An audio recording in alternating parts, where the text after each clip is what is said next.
It's a moonless night in Vietnam. The kind of dark where you can't even see your hand in front of your face if you hold it up. A young soldier, tired, wired, and probably half sick from heat, sits inside a low-flying helicopter. His hands are shaking just a bit as he lowers a pair of new goggles over his eyes. Not green. These ones glow red. And the moment they flicker on, the darkness isn't empty anymore. He swears he sees movement up in the treetops. Not birds, not leaves, something else, something watching. A shape rising, then another, and then more. He panics, opens fire into the sky, yelling something no one understands. Until he screams one clear word. Demons. That's how the legend starts, with a red glow, a jungle, and a soldier who saw something he couldn't explain. In this video, we're going back into the dark with him, back into the story of red night vision goggles, the ones that maybe, just maybe, showed us something that we were never supposed to see. The weird thing is that this wasn't supposed to be creepy. Night vision started as a tool. Back in World War II, armies were trying to figure out how to see in the dark without using flashlights or flares. The first devices were bulky, powered by huge batteries, and required infrared lights that couldn't be seen with the naked eye. They looked like something out of a low-budget sci-fi movie. Boxes mounted on rifles, wires running to power packs strapped to soldiers' backs. They worked, kind of, but nobody was seeing ghosts. By the 1960s, things had improved. Engineers had built the first generation of passive night vision goggles, devices that amplified whatever ambient light was available. No need for spotlight anymore, just a little starlight or moonlight was enough to make out shapes, movement of the enemy. But these early goggles didn't show you the world in green, that signature green hue we all associate with military tech. That came later. Back then, the image was red or orange, thanks to the phosphor screens inside the device. It wasn't intentional, it was just how the technology worked. And that color, that red glow, that's where things started to go sideways. Sometime around 1965, a handful of these red-tinted goggles were handed out to U.S. troops in Vietnam. Not to everyone, just a few units. The kind of gear that shows up quietly and disappears just as fast. For a while, nothing seemed wrong. Soldiers could see better. They spotted movement in the brush. They liked the edge the goggles gave them, until they didn't. It started with whispers, a guy on watch who suddenly refused to wear his pair again, a chopper pilot who thought he saw something flying below him, something big, something off. Then came the incident that pushed everything over the edge. A door gunner on a routine patrol flipped his goggles down mid-flight. What he saw sent him into a full-blown panic. He shouted to the crew, swung his weapon skyward, and let loose a stream of tracer rounds into the night.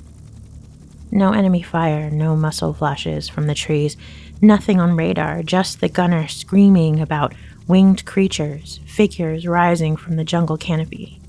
Another crew member grabbed the goggles to see for himself, and according to the story, he nearly dropped them, because what he saw was worse. He said they weren't birds. They weren't people. They were creatures, flying, distorted, humanoid things like gargoyles or devils out of a medieval nightmare, spiraling up towards the chopper. He ripped the goggles off, looked again with his bare eyes. Nothing, just trees, the night, the silence. The helicopter crew returned to base shaken, and that wasn't the last report. Others came in over the next few weeks, jungle patrols describing shadows that moved like they were alive, soldiers spotting glowing eyes in the distance, shapes flitting between trees, always through the goggles, never without them. Some men said that the creatures didn't just appear after you looked, they appeared because you looked, and that once you saw them, they saw you too. The military never made an announcement. There was no official memos, no public recalls, but quietly the red goggles were pulled. Units stopped receiving them. Soldiers who had warned them were suddenly being rotated out or told not to talk. The goggles themselves, those strange red-tinted prototypes, were supposedly boxed up and shipped off.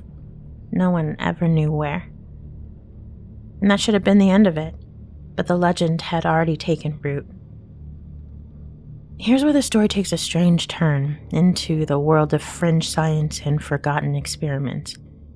Back in 1911, a man named Dr. Walter Kilner published a book called The Human Atmosphere.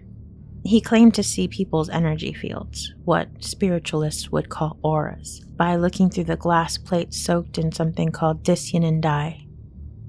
According to Kilner, Dicyanin allowed the human eye to perceive light just outside the visible spectrum.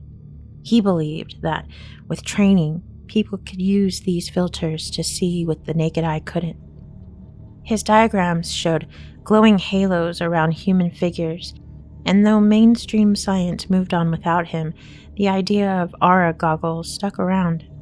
For decades, hobbyists and occultists tinkered with colored lenses, trying to build goggles that could pierce the veil.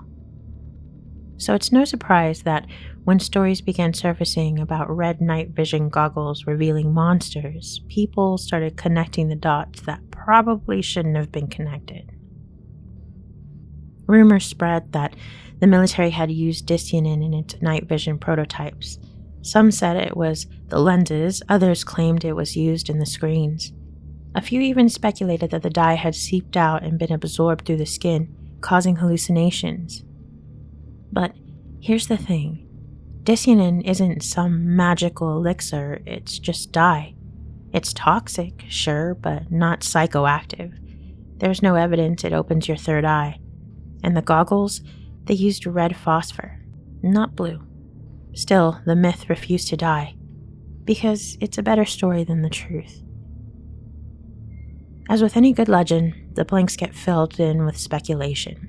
Theories range from mildly believable to the outright bonkers. Some say the goggles let soldiers see interdimensional beings, things that exist alongside us, invisible under normal light, but exposed through red spectrum lenses. Others say the whole thing was covered up by the government, that the gear worked too well, that it revealed too much, that it scared someone high up. There are also those who think it was just another Cold War experiment, that the soldiers weren't just using strange goggles, that they were being tested, dosed, watched, maybe even manipulated. Still, others believe that this was all a twisted feedback loop. The soldier gets spooked, starts talking, and suddenly everyone starts seeing things. The problem is, there's no proof of any of it, no reports, no files, just the story. But for some people, the story is just enough. Here's what most experts think really happened. Those early red goggles, they were flawed. They distorted images, they created ghosting effects, which are after images that stuck in your vision after you've looked away. Soldiers who wore them for too long would develop headaches, eye strain, and sometimes full-on visual fatigue. Now add in the jungle, the heat, the fear, the bats and birds flapping through the trees, the branches that look like hands when the wind hit just right. Now put a young man on patrol, amped up on adrenaline, sleep-deprived, staring through a red-tinted scope into a dark, whispering jungle. Yeah, his brain's gonna start seeing things. And once one guy says he saw a demon, the next guy is also gonna see a demon. That's how fear spreads. That's how stories grow legs, not through evidence, through suggestion. We might never know if any of it happened. The records, if they exist, are buried. The gear is long gone. The soldiers, most of them never talked. But the legend stuck around because it says something we all understand. That in the right circumstances, with the right tools, maybe we see too much. Maybe we aren't meant to see everything. And maybe, just maybe, there's a reason the military switched from red night vision to green. Not because it was better, but because it was safer. Because it didn't show what lies beneath the dark. So, If you ever come across an old red-tinted goggles at a surplus store or online auction, you might want to think twice before trying them out. Because if the story's true, even just a little bit true, they might be looking back.